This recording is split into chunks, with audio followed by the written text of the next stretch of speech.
continuer sur des poèmes qui ont été écrits par deux personnes de l'atelier d'écriture, et ensuite par des fables de La Fontaine en langage revisité aussi.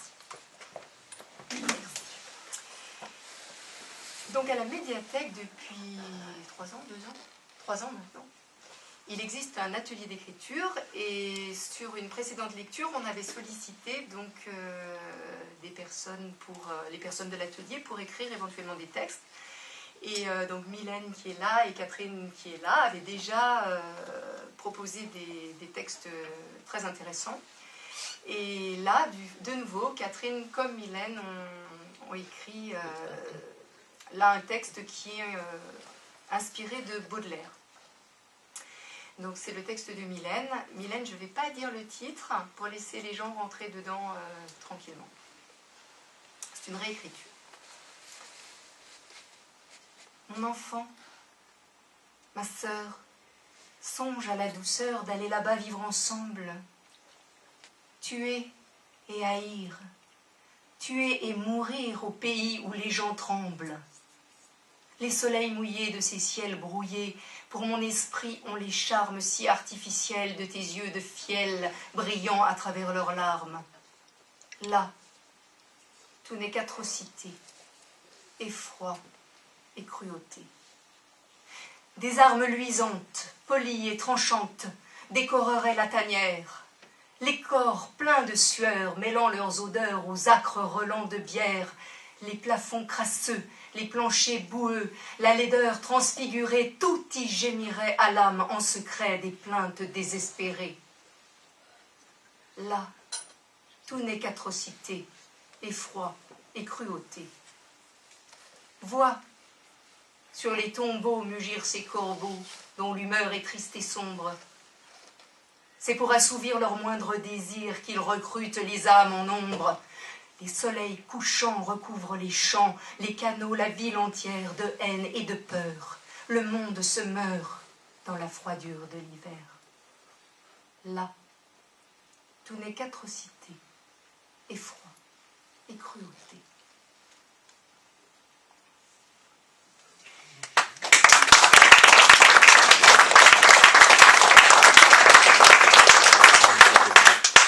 Est-ce que tu veux bien nous dire, Mylène, quand est-ce que tu as écrit ce poème?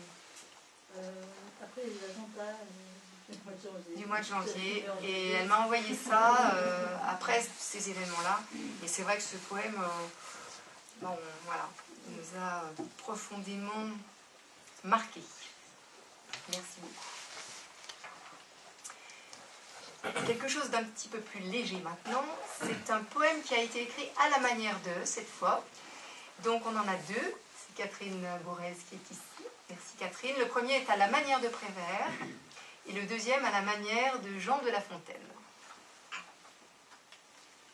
Qui est là? Personne. C'est mon cœur qui bat. Qui bat car il croit que tu viens chez moi. Mais sur la porte de bois, la main de bronze ne remue pas, ne bouge pas, ne renoue pas seulement le petit bout du doigt. Attente. Viens-tu? Je t'attends. Je t'attends depuis très longtemps. Je t'attends en vain depuis si longtemps. Je n'ai pas vu passer le temps si longtemps, le temps où je t'attends. Espace. Regarde. Droit devant toi. Le soleil est là. Il nous crie la joie d'être là, la vie qui sourit, le bonheur prend vie, et nous sommes là, blottis dans la joie, et je suis à toi, si bien dans tes bras, perdu, ébloui. Et toi, tu souris.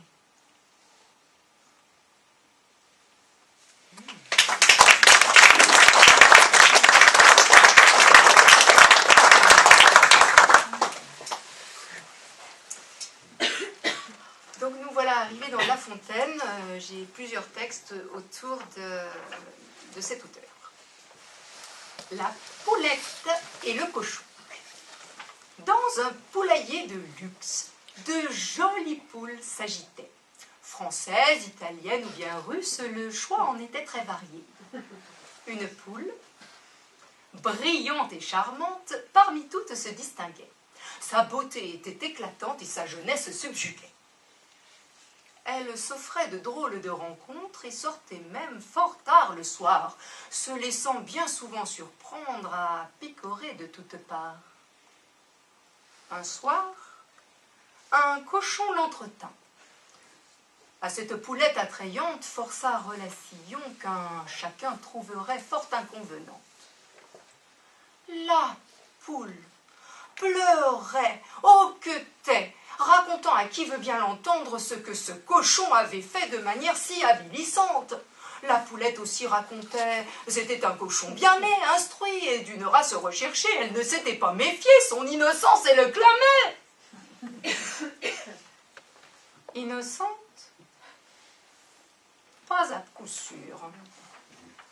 Chacun à la basse-cour savait qu'elle aurait bien pu deviner jusqu'où la mèneraient ces rendez-vous obscurs. Faut-il rapprocher cette histoire de faits par médias reliés? Ces vers nous incitent à le croire, mais libre à vous de le penser. La morale tient en 2 mots. C'est que bien sûr, conscience il faut, pas trop se fier aux apparences, que ces dernières ne font pas d'un cochon bien sapé obligatoirement un produit d'excellence.